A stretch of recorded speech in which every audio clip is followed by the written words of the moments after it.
Hi, it's Dr. Shannon here from Ask Dr. Shannon, and our topic today is a very important one. It is discussing narcissistic personality disorder and how to tell the difference between someone who actually has narcissistic personality disorder and someone that's just a real a-hole. So, as a psychologist, I've known that one of the most misused terms in the psychology world is narcissist. And doctors of psychology usually know the difference, but the community at large always says, he's a narcissist, she's a narcissist, narcissist. And from what I can gather, the general population feels that a narcissist is just a selfish person who's unkind, who may hurt your feelings, and it seems like without any regard for your pain. And so I hear people all the time saying, oh, I'm dating a narcissist. She was a narcissist. I'm divorcing a narcissist. But there's actually statistic information, and I'm going to show you from what's called the Diagnostic and Statistical Manual, which is for doctors of all sorts to be able to actually diagnose personality disorders, eating disorders, so many disorders. But this is the book that the doctors go by instead of just saying, yeah, that guy was a jerk. So one of the things that is always interesting is people feel like a narcissist is just someone that's full of themselves, which is very untrue. Actually, sorry as I flip through, I'm going to talk to you as I flip through, but an actual narcissist really doesn't feel good about themselves. A narcissist has a big hole in their heart. They have a feeling of worthlessness. They are actually a sad person. Sorry, I'm flipping through to find the right page to get to it. But people assume that someone who acts aloof, overly important, talks over other people, takes over at cocktail parties, or may put you down and be rude is a narcissist, when actually they're just an a-hole.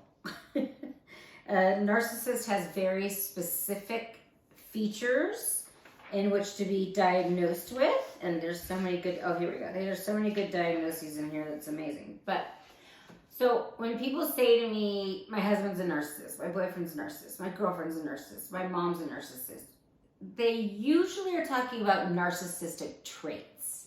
So the traits are, like I said before, being rude, being cold, putting themselves forward, putting themselves first, being selfish, and just not seeming to really care as much. But a true narcissist actually does not even have the ability to care. They don't have any sense of empathy. They usually have been raised in a hostile environment from the age of 0 to 5 with a parent that either has avoidant attachment type, which we'll talk about another time, or is it very abusive or very neglectful. So let me read you some of the criteria from the DSM that actually talks about how you can for sure say someone has a personality disorder narcissistic type. So a narcissist, they say, which is great, is a pervasive, which just means a long-running, a pervasive pattern of grandiosity. So a long-running thought that they're great in fantasy or behavior, a need for admiration, lack of empathy, which we talked about. We can expand on what that really means.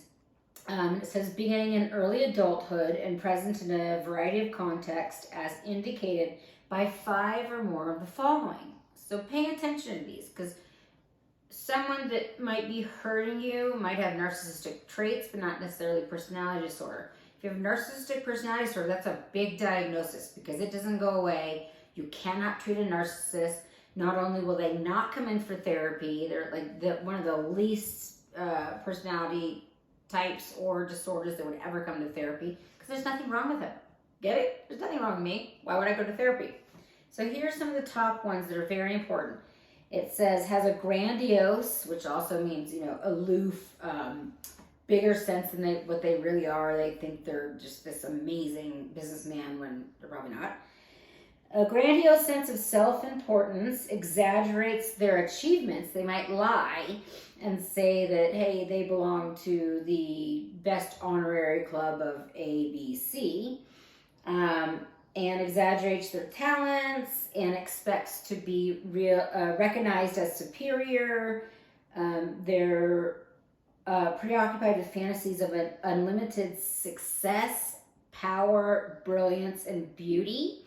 And a big one about narcissists is they think they should always be surrounded by the best of the best, the prettiest of the prettiest, the richest of the richest. Like anything less than the 1% is not good enough for them. And they feel slighted if they're not allowed into these type of clubs.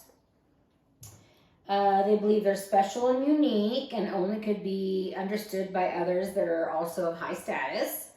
They have a sense of entitlement. Oh, this one's a biggie. This one's hard to deal with. So someone who has a sense of entitlement has unreasonable expectations of especially favorable treatment or automatic compliance with his or her expectations. So this is the person that goes to a restaurant, and even if there's 50 people waiting in line, they expect that they should go first. I am more important than them. I am more grandiose than them. I should not have to wait in line, when they actually have no significant reason why they shouldn't wait in line like everybody else, other than they have grandiose thoughts. The saddest thing is that they're what's called interpersonally exploitive, which means they take advantage of others to their own ends and needs. They lack empathy. They can't understand why you hurt. Get over it. This is a big one. That already happened. So what? It's a new day. Why are you pouting? They can't even feel remotely inside a sadness for another person that's hurting. To them, it's more disgusting.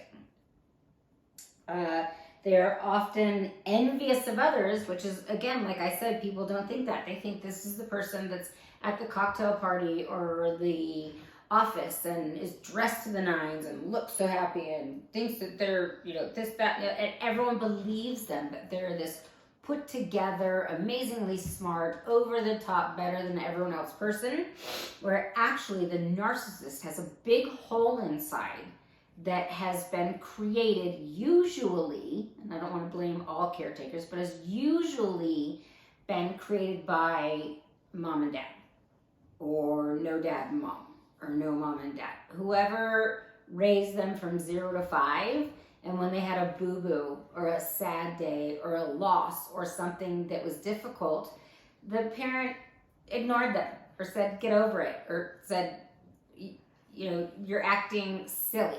That's not worth any of my attention, which just breaks my heart for kids. But the other one that's interesting is it shows arrogant, haughty behaviors or attitudes, which is kind of what I talked about, where they think that they're better than everyone else and they should receive special treatment and care even though they've done nothing to deserve it.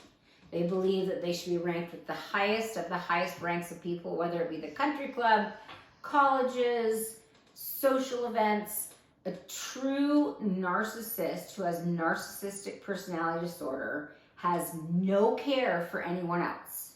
So if you come across some of these traits, walk away. I don't remember where I heard it, but I heard the saying that says that when normal sees crazy coming down the street, normal crosses the street. When crazy sees crazy, they meet each other and greet.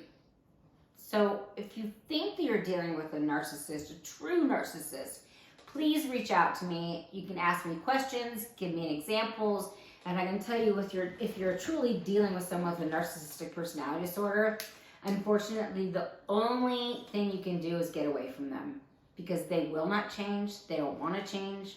They think that they're better than everyone else, and you're going to have zero results of them being kinder, more empathetic, and treating you better. So if any of those sound like someone that you're involved with, I'm very sorry, but the best thing is to walk away.